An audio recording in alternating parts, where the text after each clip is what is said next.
Hey everybody, thanks for joining us. Me and Ryan decided that we watched Game of Thrones last night, and we figured all you guys might want to talk about it. So welcome to the Geek Dad Report special episode. Game of Thrones. Game of Thrones stuff. As always, I'm Brian 7. West, and that's Ryan Tomlinson, and tonight we are going to talk about all things dragons, fire, ice, dead people walking. Mass murders. Mass murders. Not even like regicide, like family genocide. Yeah, family side. Yeah, so we're going to be talking all about the Season 7 premiere of Game of Thrones, Dragonstone. This is going to be a completely spoiler-filled review / discussion, so if you have not watched it, I highly suggest that you go watch it first and then come back and geek out, nerd out with us. But we are going to be talking about all things Dragonstone tonight on the show. Boom. Yes. So hopefully you guys liked this little quickie episode. We kind of want to start introducing some more of these, just when stuff comes up and we're both like, hey, let's just talk about it. And we'll get them out before the show, the hour-long episodes. So yes. So, I don't know. What do you want to talk about first on tonight's episode? I feel like there's nothing that really happened on the show that really we should lead off with. So, I mean, it's pretty much all open for discussion. Well, I think we got to start with that cold open. And yes. And did you watch the stuff at the end of the episode where they talk about what happened on the episode, like the producers and stuff? Yes. So that's the cold opening scene with Walder Frey, who also, if you guys know, is Argus Filch from Harry Potter. So, he's a good actor. Yes. But holy crap, he's an amazing. Just the way that he delivered that, it felt like it was Aura, that he was pretending to be Aura, like in a mask and stuff like that. It was just the way he delivered that whole scene was just amazing. Yeah, well, if everybody doesn't know what Ryan's babbling on about, we're actually talking about Arya murdering everybody. You completely buried the lead on this, Ryan. You got into all the details, and really all people want to talk about is that fucking Arya killed the entire Freys. All of them. Yeah. Every fucking last one of them dead. See you later. Bye. Yeah. So I wondered, who's really... And he said all the Freys are important, so, who's left now? Like, their kids and shit? Yeah, well, basically, I think everyone who carried the Frey name they brought in there. So I got a question. So the show, obviously, like you said, the cold opens. It opens just with Walder Frey giving a speech, and, I think we're all meant to believe that it was. I think we're all meant to believe we're seeing a flashback.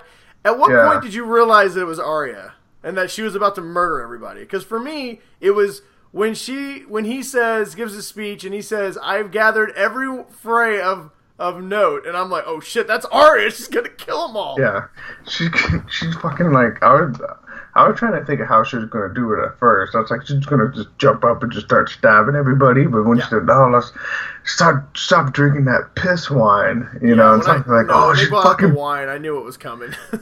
But I was trying to figure out why she saved that one girl.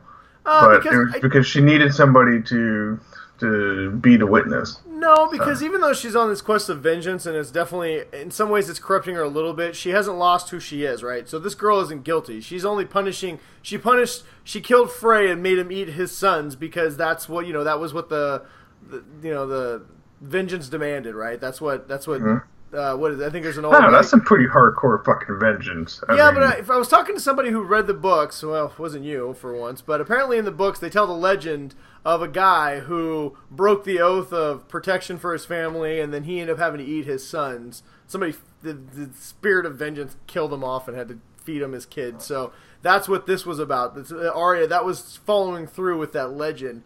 It's how she killed Walder Frey after he ate his own sons. And this was punishing all the people who took part in the Red Wedding. So Frey may have ordered a hit, but his family carried it out. So that's what this was. Yeah. And I think the girls, the handmaidens or wives or whatever they were, didn't have any part in it. So she wasn't going to murder innocent people for no reason. Yeah, and fucking Arya just saying members and just flips him off and walks out of there. Well, Arya had two scenes of note in this episode that I think we can talk about both of them. Obviously, the first one was a cold open, and it was great. I mean, it was a hell of a way to kick off an episode. It might be the best start of any Have they episode done I've a cold seen. open yet? I think that's the first one. No, isn't it? they did a cold open when Cersei, when she was a little girl and she got that prophecy. Oh, that's right.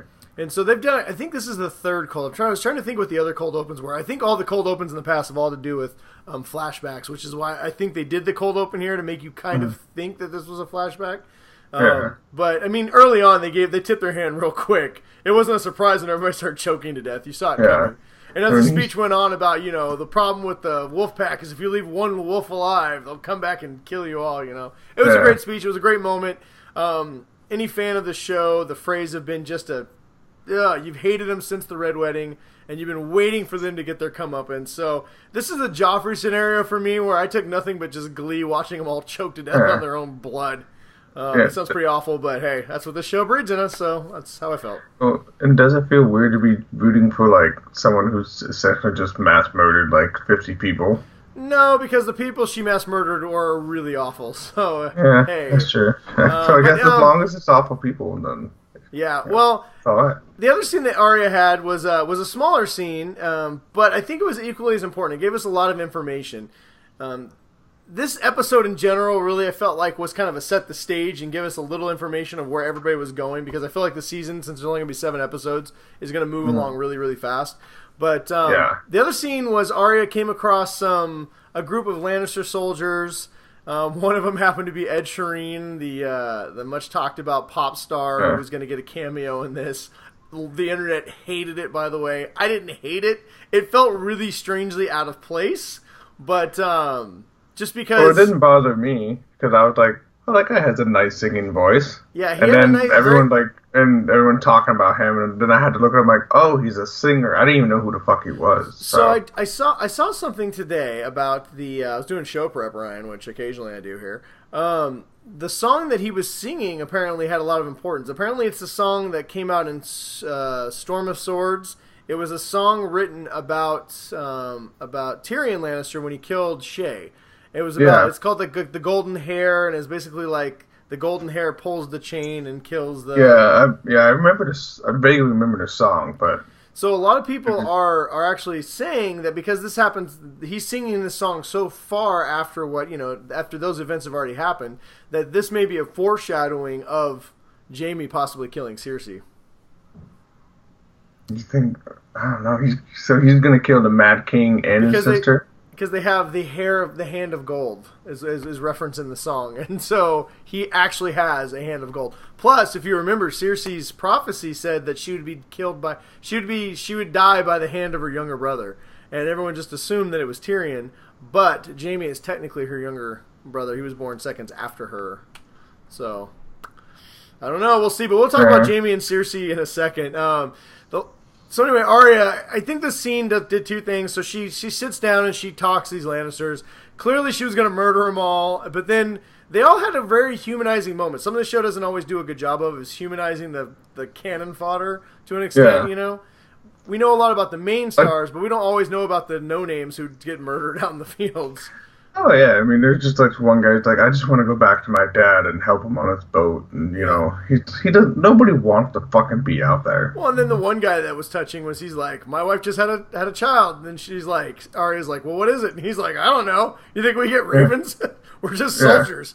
And and he's like, but I want a daughter. And she's like, really? That's strange. Everybody wants a son. He goes, yeah. He goes, but daughters take care of their fathers when they're old. And he goes, and besides that, I don't want my daughter having to go off and die for some other man's war, right? And it was a very touching moment. I think there's a lot of death that's going to be coming soon, and I think there's a lot of Lannisters that are going to die soon. And I think it was really cool of the show to show you that all the people you're about to see die are not all bad people, right? A lot of them are just people caught in a wheel that they can't stop. Well, it's the people at the top that, are just pointing the direction and everyone follows them, and even though they don't really want to be there, they follow because that's just what they're taught and how they grow up. And like you said, there's going to be an ass load of people dying. So just keep in mind, everybody, that when you see Dragoon and all the other dragons come by and just chomping down Lannisters, it could be one of these poor saps. Yeah, it's going to be Ed Sheeran singing. And the dragon's going to getting bite his him legs on the bitten face. off. Yeah. But no, I think the other thing that was a little bit of information that was revealed was that Arya is on her way to kill the queen. And I know a lot of people, including us, that kind of thought maybe now that Jon was in charge of Winterfell that she was on her way to Winterfell. She's not. She's on her own mission. She could give a shit less about everything else, and she has her list. And maybe she doesn't even know. I mean, she might be just trying to stay out of the loop on everything, so she doesn't get caught. So she might not even know that they're all alive. Yeah, but I don't know. We'll see. There's a possibility. All of us kind of hope. I think that the Starks reunite at some point, at least what's left of them. But I think I saw the best thing I ever saw was like after season 2, somebody put a picture of all the Starks together, and they put Taylor Swift in the background going, "We are never, ever, ever getting back together." Well, it seems like Bran might be getting close to him. Bran is getting close. He only had one, he had a very quick scene. Do you think his scene had any importance other than just letting us know that he's finally back behind the wall, or just kind of checking in with him? Yeah, and he's a lot better at using his Raven. Yeah. Raven power. So, do you think the warg, when he warged, it showed his eyes warging, and then right before he was let into the wall, on the south side of the wall, it showed once again we got an update on the army of White Walkers, the endless army. They have now added giants to their ranks. They're fucked. Do you think? Oh yeah, dude, this army is so massive. Do you think that he was slow, because it went right from the army to Bran? Do you think that's what he was looking, or do you think that's what he was warging to? Like he was like, oh shit, they're almost here, or do you think it was something else altogether? I don't know, man. I think Bran's. I don't know how he's really gonna be, other than he can just like see where they are. I mean, what's I don't know what his powers are going to be. Well, his power is information and into knowledge. A dragon? Well, I still hold that he's the Lord of Light. I'm sticking to that. I'm going to stick with that theory. The Lord of Light is something in this world, and I think it's Bran. But it's not that one guy with the flame sword that we saw in the... No. Watch. Here's what's going to happen. Bran's going to get, burnt in a fire, right? But he's going to warg into the fire, so he will become the Lord of Light. There you go. I just solved it. How is Dany not the Lord of Light? She can't get burned. Yeah, I don't know. She's the Lord of something. Lord of a lady. Lord of a broken ass castle. We can jump to that. We got other things to cover, but since you already brought her up. This episode ends, I thought, very fittingly with Dany finally reaching Westeros, and landing at her, her birthplace, Dragonstone, her family ancestral home. It was a very solemn. There wasn't a lot of dialogue spoken. She walks up, grabs the sand, and just everyone kind of gives her space. And she walks up to the castle, and she's like, "All right, let's go." And I thought to myself, why the hell would anybody want to live in that dreary ass castle? Well, I don't know. It still looks pretty boss, but how is nobody living in that castle? How is Stannis living there? Like, where was he living in the castle? He didn't fix it. I don't know. How is it? And how come there's nobody there? Literally, there's I feel like real estate in Westeros there's not a lot of it. There's no pirates or nobody in that castle? Yeah, Stannis lived there for 15, 20 years or some shit. And he didn't fucking fix it? Well, Stannis didn't seem like the fixer-upper type. He was kind of a dick. Yeah. He's more like, just fucking sleep on that rubble over there. Don't pick it up. And there was literally just one banner. Yeah, I thought that was a little anticlimactic. I mean, it was a good moment of her. I thought it was cool. No one spoke. It was kind of like, hey, she's finally here. We've all been waiting for her to get to Westeros for it seems like forever, and now she's here, so it was a good moment. But I was kind of like, this castle there's nothing in it, number one. Maybe it's been looted. Maybe that's what you'll find out is, who knows. Behind the scenes, people looted the castle and took everything. But you think there'd be some, friggin' vagabonds or some squatters or something living there, right? Well, they can't stay there very long. I mean, it's going to take a lot of food to feed all those people. They need to get fucking... I think that's going to be her... Forget the people. It's going to take a lot of food to feed the dragons. clearly that's going to be her base of operations, I guess. But you know what I think this episode did a really good job of, and we'll jump into that in a second with Jamie and Cersei and a few other people. But the end of this showed something that was a reoccurring theme, I think, in this episode. You know, the final scene was Dany looking over the map of this giant map of Westeros, and the painted map, the room where Stannis got it on with Melisandre. Is they showed over and over Westeros, right? And so this episode really wanted us, and Bran came south of the Wall. Everybody is in Westeros now. Like for 6 seasons, people have been spread out. We've seen different parts of the world and the ocean and everything. This is now a Westeros story. Everything is going to take place in Westeros, and we've gotten to that point now. And I think this episode did a really good job of setting that stage. Like, hey, Arya's going to kill Cersei. Jon, which we'll talk about, and Sansa, they are worried about the White Walkers. Cersei is fucking insane, and nobody knows what she's really doing. Yeah, she's just gonna start stabbing everybody in the face. Daenerys, she's now here, and she wants Westeros. So, I mean, this is very much going to be a story about Westeros, which I think is pretty cool. I mean, it's been a long time. It's like all these pieces that were like this, and now everything's kind of balled up. And it's just, everything just gonna start smashing each other. Yeah, it definitely starts smashing. So real quick, a couple points I want to talk about. So Jon and Sansa, not much there. They showed us what's going on with the Wall. There's definitely a little bit of a power struggle that we sensed last year between Jon and Sansa. I like that whole scene, though, because you got Lady Mormont just being a boss again, 12-year-old Lady Mormont. It was like the best. Just standing up everybody.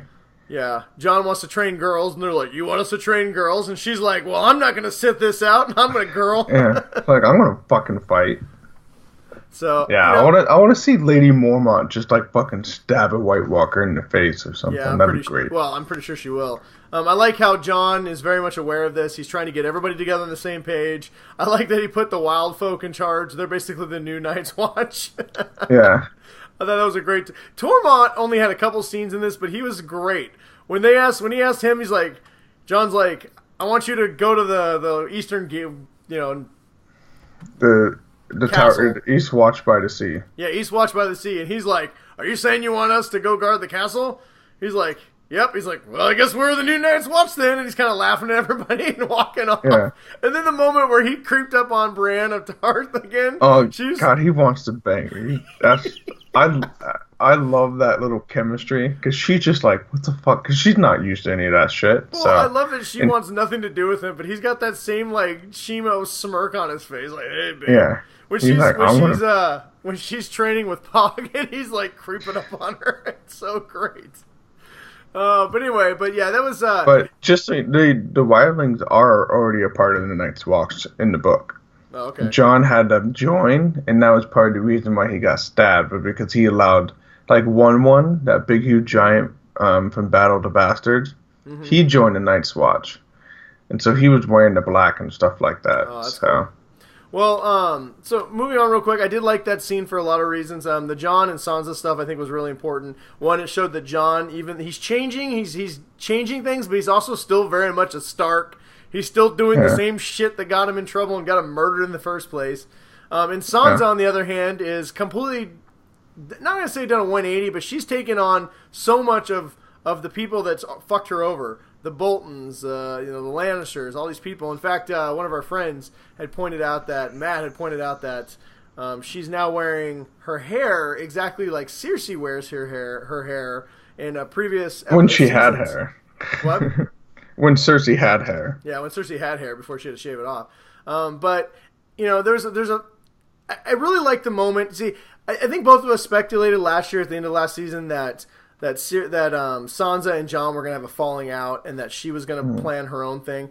I don't think that's going to happen. And the reason why I don't is they clearly have issues, right? There's still clearly a power struggle there. But that little meeting they had after that power struggle, she still very much loves Jon, right? Yeah, I don't think she's going to betray Jon. I think she's definitely going to, like, stand up to him, which is something she's never really done before. She's never really stood up to anybody. But I don't think she's going to betray him. I think... She did have an edge of threat, though. I think she will, if anyone's a threat to their family from now on, I think she's going to be more like Cersei. I do wonder what's going to happen when she finds out that he's a Targaryen. Yeah.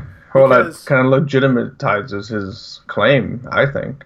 Well, it does, but will she view him as a threat? She made a thing that she's like, Cersei, she goes, you may not know Cersei. He's like, I'm not going to worry about her. She's 1,000 miles to the south. And she's like, listen, I know Cersei, and she has found a way to murder every person who stood in her way. I actually laughed when I was watching. I was like, God, she has. She's literally murdered everybody who stood in her way. And she goes, and John says something, and she goes, well, I've learned a lot from Cersei, right? And that was almost like a veiled threat. Like, well, yeah, and he's like, you seem like you really like her.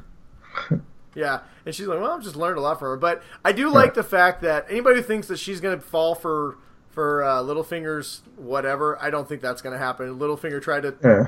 I loved where she just basically bitch slapped Littlefinger and it's like, get the fuck out of here. Yeah. Done with your shit. And, he's going to get annoyed at some point. He's going to lash out. And what do you think? What do you think's going to happen with Littlefinger? Well, we'll talk about him in spoilers. I mean, I don't know. We can talk about it now. What do you think's going to? Do you think Littlefinger's? I think he's reverting to a secondary character. Honestly, I think he's. I think he's going to become a secondary character. He might do something that's kind of like a redemption death. I'm saying like he might like save somebody and die for them or something like that. Maybe die for Sansa. Yeah, that's kind of how I think he's going to go out. He's going to go out. I think he's played his part, and I don't think he can go any further. Sansa is clearly aware of him. Now, he could poison and murder some people, who knows? But I just feel like the main characters are really starting to pull out in this last 13 episodes, and you feel like the secondary characters are starting to fall back a little bit. And he feels like his story is falling back. It seems like now that we're at the very end, people's roles are kind of getting flipped. You know? Yeah. So, like, people that were, like, doing really good and killing everybody, now like getting all fucked. So yeah, and I think Littlefinger may fall into that. So I don't know. We'll see. He's got a lot of blood on his hands, and he's put a lot of things in motion. So I cannot imagine it's going to end well for him. But we'll see. He's a great character, and you can never count Lord Baelish out of anything. Okay, so lastly, God. This is a lot longer than 15 minutes. Yeah, well, we're already at 22. So hey, guys, this quick discussion turned into a good half-hour discussion. So, Sam in the Citadel, we won't spend too much time on his story, other than the fact, gross. The poop soup montage was one of the grossest things I've ever seen. I was fucking hard to that whole scene.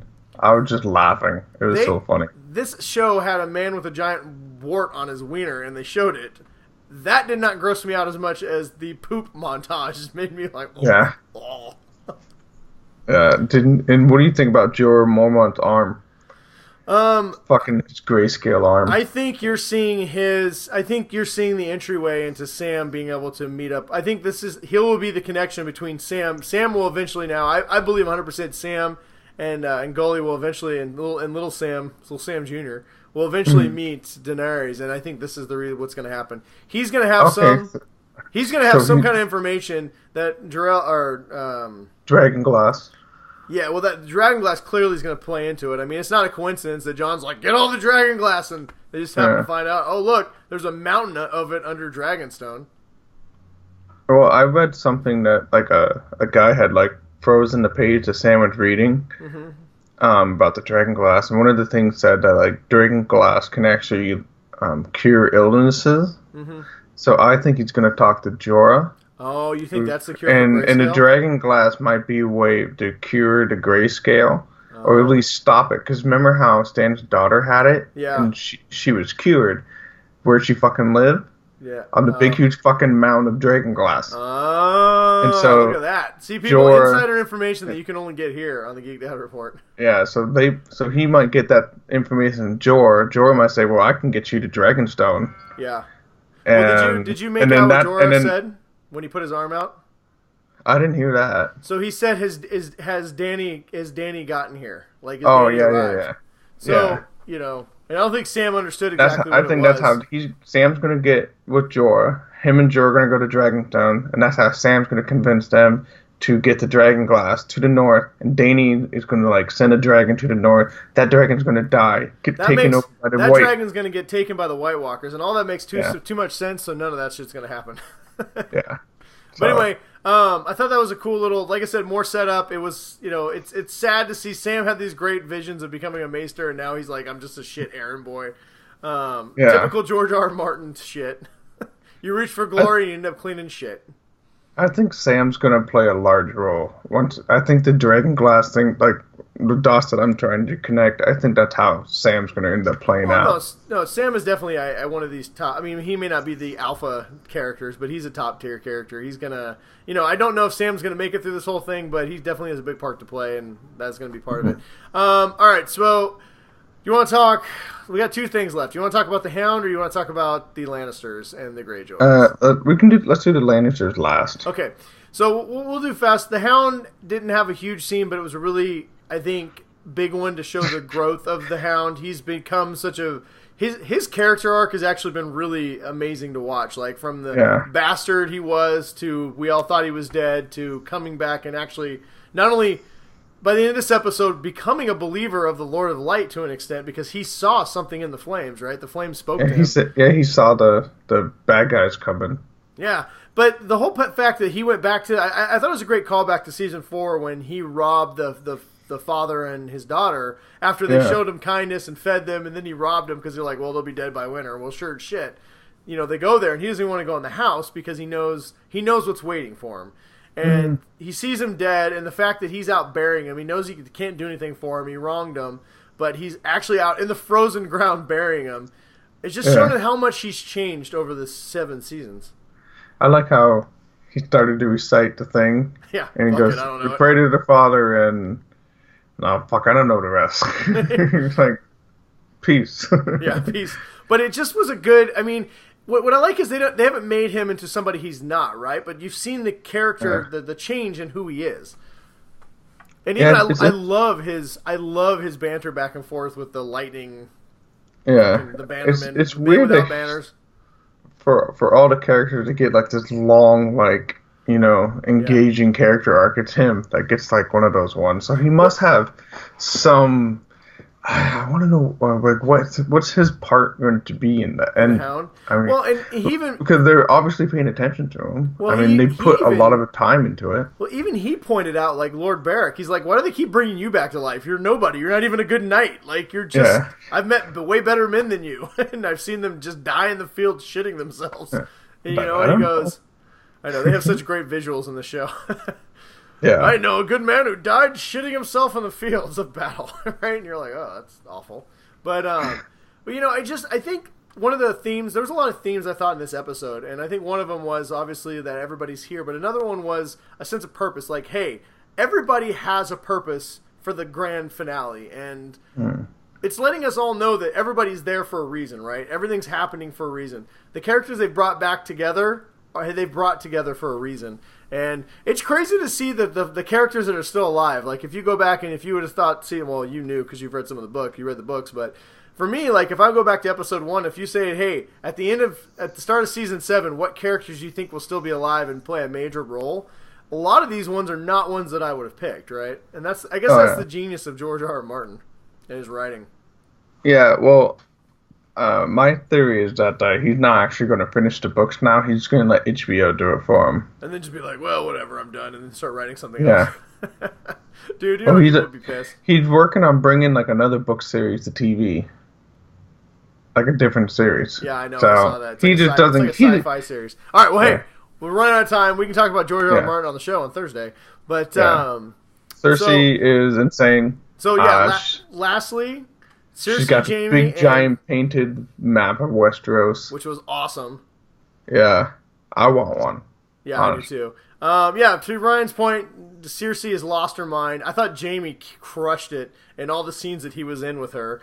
Like, she was like, I'm the ruler of the 7 kingdoms. He's like, 3? Maybe. Yeah. He's like, sister. He's like, everyone wants to kill us. We have enemies to the north, enemies to the south. We have nothing. We're gonna, it's like he's like, hey, I'm here with you to the end, but we're gonna get murdered because you pissed everybody off. I want to talk about Tommen dying, and she's like, fuck it, I don't give a fuck. Jaime may be one of the biggest tragic stories in this whole series. Like, speak of another character that was one way in the beginning, and the story, the story he's gone on to where he's a completely different person now. And, yes, he had sex with his sister. Still probably does. Disgusting. But, like he said, it's the only woman he's ever loved. And, he's been faithful to the same person. He's always done his duty, and everyone's just ridiculed, just hung him out to dry. He killed the Kingslayer because he was going to murder everybody. Or he killed the king because he was going to murder everybody. He's always tried to do the right thing, even though, boning your sister doesn't give you a pass, clearly. But he's just he's watching. It's like you're watching him watch this whole thing. Just he knows what's gonna happen. And then when she brings in the Greyjoys, I love my favorite line of the whole thing, which is like the Greyjoys are literally good at nothing. Yeah, like they just steal and they kill everyone, and that's all they can do. I like it. He's like, and they're not even particularly good at it. Yeah, but I will say this. Euron Greyjoy is a completely different character. I'm loving what they're doing with him. He's almost like he's like an evil Jack Sparrow almost at this point. He's like that crazy guy, the Braveheart, the Irish guy. Oh, this is my he's island? Like, it's my island. He's like that guy. Yeah, they brought him in as almost like comic relief at this point. I don't know. I really enjoyed it. Yeah. I'm really looking forward to seeing what his character has for the season. I did want to pick your brain real quick about he swears I want Cersei to be my bride. I want you to be my bride to show you how I'm loyal to you. I'm going to bring you a very valuable gift. The first thing I thought of, I want to know what you thought that gift was going to be. So the first thing I thought of is I know we talked a lot that he has a horn that can control dragons in the book, and I'm wondering if he's going to bring a horn. If he's going to, I don't know if it's a little late in the series to introduce that. It might be a little bit of I forget what you call it, but an easy way out for everybody. But yeah, I think that's too easy. It's just he's going to blow this horn and he gets to take over the dragon. Yeah, well, like I said, that was the first thing I thought. I've heard people speculate that he could be getting. He might hunt down. Was it Gendry, the last remaining Baratheon? What about Tyrion? What if he's going to try and steal him? The third option is he just says, fuck it, and decides to attack Daenerys by himself head on with his 1,000 ships. So, yeah. That could be a possibility. Oh, we're going to find out really soon. We are going to find out really soon. And that kind of brings me to our last little bit here. I want to talk about predictions. A couple little fun notes about the episode. 10.1 million viewers. It is the largest premiere in HBO history. In fact, it crashed their website and HBO Go, which not Dude, really I started freaking out because my HBO Go wasn't working. It took me about a good 15, 20 minutes until I could actually watch it. I waited a half hour because I knew last season did the same thing. It crashed it, so I just waited because I figured they'd have it up and running by then, and it worked fine.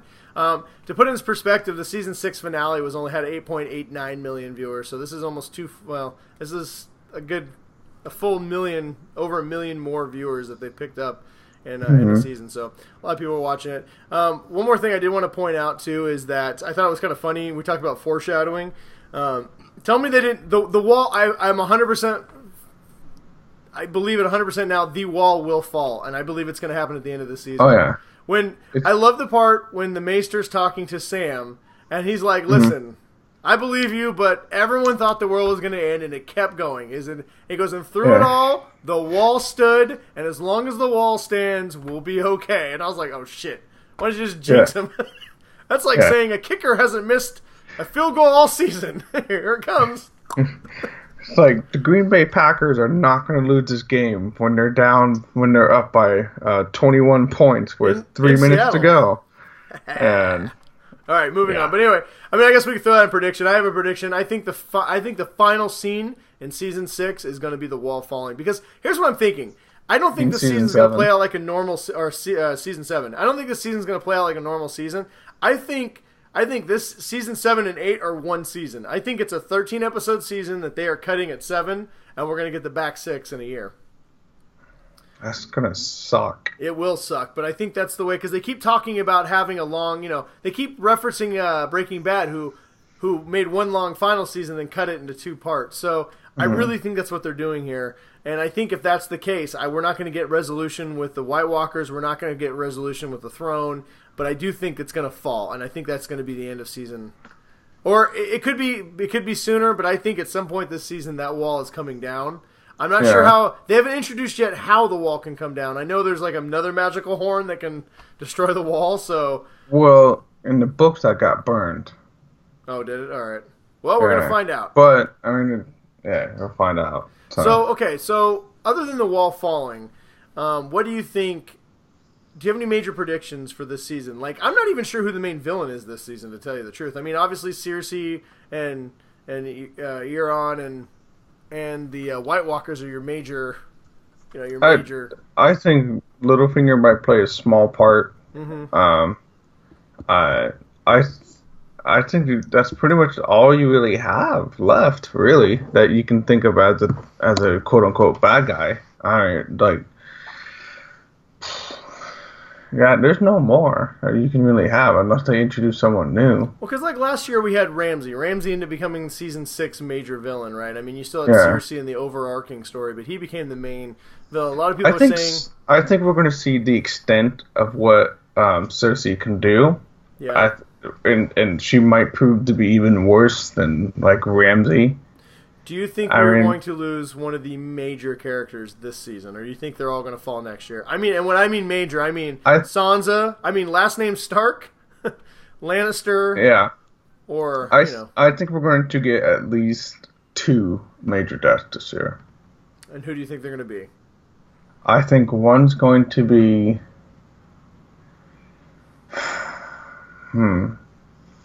There's got to be someone from Dany's side.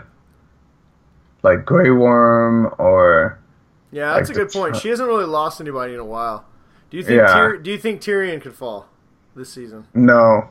I think Tyrion's going to be like riding a dragon. Fucking... Is that because you love Tyrion he's going to be given the rock and roll. Because you actually believe this was going to happen? He's going to ride back into King's Landing like, I'm on a dragon, motherfuckers! And then just like... So I think... here's where it gets tough. Is like... we don't know how Season 7 is going to play out. Is this whole series going to wrap up with a giant battle against the White Walkers? Or are we going to defeat the White Walkers and the final battle is going to be for the throne? Because this is the Game of Thrones, not the game of White Walkers, right? I think the first episode did a really good job, like you said at the beginning, about an hour ago, that this first episode really was just a setup. It's like when the very last thing that said in the episode is, all right, let's begin. So now it's like at the point where you know where everybody stands. You know Jon's focusing on the north. Cersei wants to kill everybody around her. Dany wants to just start attacking King's Landing. We don't really know what Dorne and House Tyrell is doing, but they're all teamed up with Dany. So here's my prediction for the season. I think it's going to go a lot like we think it's going to go. Dany and Cersei are going to be just... Where I think Jon's going to be fighting off the White Walkers, right? I think we're going to lose... I think House Lannister, other than Tyrion, is going to be gone. I think Jaime and Cersei... I think Jaime's going to kill Cersei. I think the Mountain's going to kill Jaime. And I think... Arya's going to kill the Mountain but die in the process. I think we're going to lose all of them. I think all those thread lines will be gone. Well, did you see the episode 2 where they show, I think it looks like it was Nymeria, Arya's old direwolf. Oh, is she coming that back? She let free. Well, here's what I'm saying. I think Arya's story could easily end with the Queen. I think her fate is tied with Cersei's. If Cersei dies this season, I think Arya will too. But here's what I think is going to happen. I think Jon and Dany will team up to defeat the White Walkers, but then I think at the end of that, she will find out that he is actually her uncle and has the rightful claim to the throne, and that she, even though Jon will not want it, she will not rest until Jon's out of the picture because she wants to be the only person of power. Because remember, she said she wants to destroy all things, and I think the very end of this series is going to be Jon and Daenerys, the Song of Fire and Ice, over the throne. I think she's going to want to kill him. He's not going to want to just like lay down and let her. And I think that's going to be the end. I think they're going to get married and have beautiful babies. That is not George R. Martin's way, and you fucking know it. So anyway, we'll see. That's my prediction for the show. I think we're going to lose. I'm with you. I think we're not going to lose 2, but I think we're going to lose 3 main characters. I think Cersei, Jaime, and Arya are all goners at the end of the season. Yeah, I think the connection to how Dany and Jon is going to be through Jorah and Sam. I'm going to call that right now. Jorah and Sam are going to go and get all the dragon glass, and then they're gonna go to the north. And I think that's how Danny's gonna be like, well, we gotta get up there. And I think that's how that connection's going to happen. And I do think there's going to be. I think everyone. Here's the problem. Everyone wants to see Jon and Daenerys, but I don't think that's possible. I think you're going to see something even creepier. It's going to be Jon and his niece Sansa, because he's got a thing for redheads. Even creepier. Yes. I don't really think that's going to happen. So let us know what you guys think. We want to hear from you. Yeah, let us know in the comments or hit us up directly, or just let us know, and we'll talk more. If you guys like this, we'll try and do an episode every week. We probably won't go as long. There was a lot to talk about in this episode, and we just want to talk about it in general. So, but anyway, thanks for joining us. Got anything else, Ryan? No, I'm ready for more. I wish it was like Netflix where I could get all the episodes just to drop at one time. That'd be so great. Yeah, this season's going to be so good. I cannot wait for it. But anyway, but let us know what you thought, and if you're as excited as we are, and maybe we'll be back next week with another episode. Till then. Bye. Later, Until everybody. then, we'll catch you guys on Friday morning. See ya.